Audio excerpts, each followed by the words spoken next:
Ma'arif Tasyri'. Kalau di saya halaman 176 kalau saya.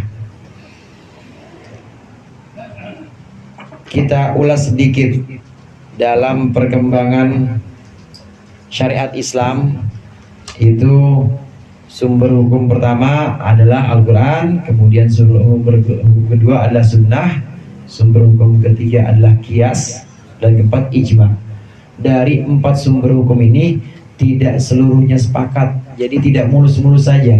Ada perbedaan pendapat, ada dalam sunnah misalnya hadis, ada beberapa kelompok ulama yang kemudian cara menentukan hadis yang cocok atau hadis yang boleh digunakan dasar hukum ini bagaimana caranya ini beda. Tetap ada yang namanya perbedaan pendapat. Dalam menentukan qiyas juga begitu, ada perbedaan pendapat, ada yang menerima qiyas, ada yang tidak menerima qiyas. Begitu juga terakhir kemarin ijma. Ijma itu juga ada yang menerima ijma, ada juga yang menolak ijma. Seperti Imam Syafi'i ini menerima ijma. Tapi kalau ijma yang dimaksud adalah harus mengumpulkan seluruh ulama dalam satu masa di seluruh dunia, itu tidak mungkin. Tapi ijma yang dimaksud di sini adalah pada batas wilayah tertentu dan tidak seluruh ulama, yang penting ada beberapa orang dan yang lainnya itu diam, itu menyatakan setuju, maka itu disebut ijma, boleh dijadikan sebagai dasar hukum. Nah, berikut ini yang keempat, ini adalah perbedaan pendapat atau perselisihan dalam masalah-masalah taklif. Qala al-muallif rahimahullah wa nafa'ana bihi wa bi ulumihi wa bi barakatihi fid dharain amin. Rabi'an an-naza'u fi akbari mas'alatin yaduru 'alaiha taklif. Yang keempat adalah perselisihan dalam masalah yang paling besar yang taklif atau perintah-perintah, larangan-larangan agama berputar padanya. Taklif yang dimaksud di sini adalah larangan-larangan dan perintah-perintah. Saudara, kan sering tuh kita kalau Jumatan bertakwalah kepada Allah, melaksanakan perintah-perintah Allah dan menjauhkan larangan-larangan. Agama emang cuma 2 itu aja, perintah-perintah dan larangan-larangan. Kalau perintah-perintah ya berarti harus dilaksanakan, kalau larangan-larangan berarti harus ditinggalkan. Ini yang namanya taklif. Taklif itu perintah-perintah atau larangan-larangan. Orangnya nanti hadirin, orang yang kena taklif, kena perintah dan juga kena larangan syariat, itu disebut dengan mukallaf. Beda sama mualaf ya. Beda, kalau mualaf itu yang baru masuk Islam. Kalau ini mukallaf dari kata taklif, kallafa yukallifu taklifan. Orang yang mukallaf, yang dibebani taklif, yaitu dibebani perintah atau larangan-larangan agama. Dalam perintah dan larangan-larangan agama menentukan apakah ini perintah wajib, apakah ini perintah hanya sekedar sunnah. Larangan juga begitu, apakah ini larangan yang haram tingkatnya atau yang makruh. Ini juga terdapat perbedaan pendapat ulama. Ada perbedaan pendapat ulama. At-taklifu kulluhu muassasun ala kalimataini huma if'al la taf'al. Yang namanya taklif semuanya itu didasari atas 2 kata, yaitu kata if'al dan kata la taf'al. 2 kata yang dimaksud di sini perintah dan larangan. If'al artinya lakukanlah, la taf'al jangan lakukan. Ajaran syariat itu terpaku pada taklif, yaitu pembebanan.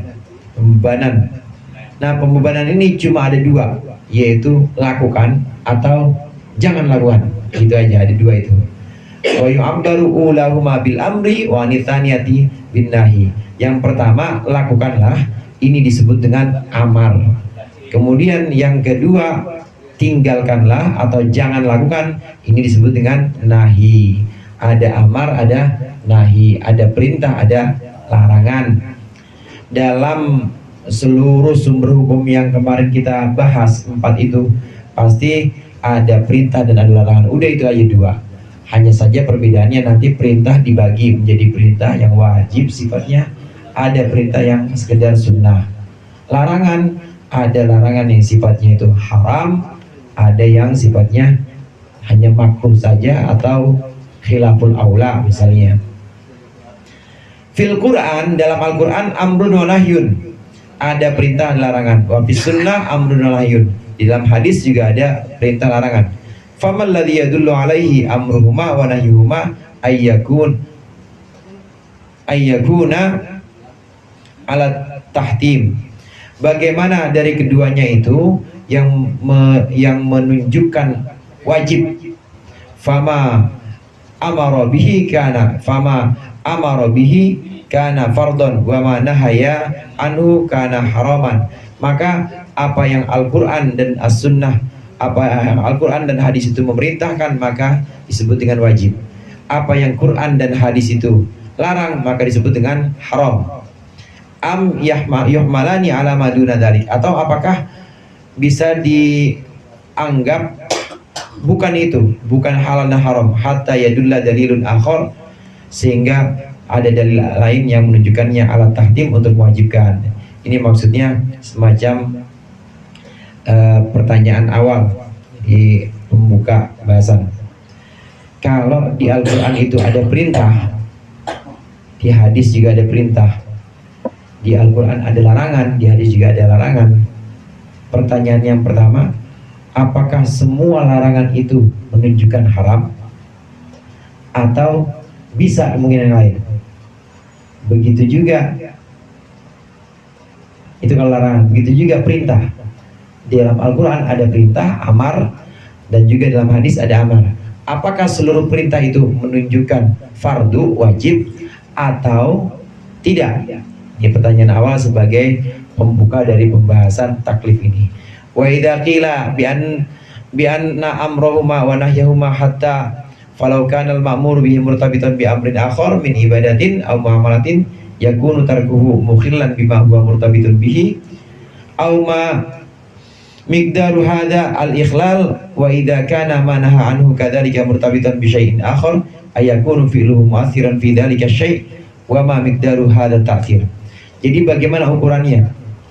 Kalau di antara perintah dan larangan itu ada hubungannya dengan perintah-perintah lain, contoh begini, Allah memerintahkan fagsilu wujuhakum, wudu maksudnya.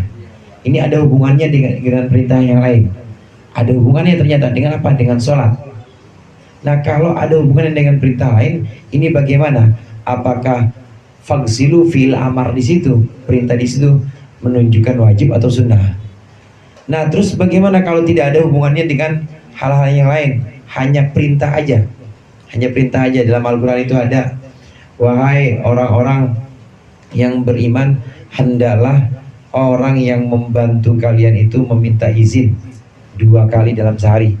Nah, ini nggak ada hubungannya dengan perintah ibadah atau sholat dan lain sebagainya. Ini kalau yang mengandung perintah ini terlepas dengan ibadah lain, apakah bisa disebutkan wajib, atau perintahnya hanya perintah biasa saja, tidak termasuk kategori wajib? Lalu apa? Wa ma miqdaru hadza ta'thir? Lalu apa miqdar atau ukuran dari pengaruh ini, pengaruh dari hubungan 2 perintah ini?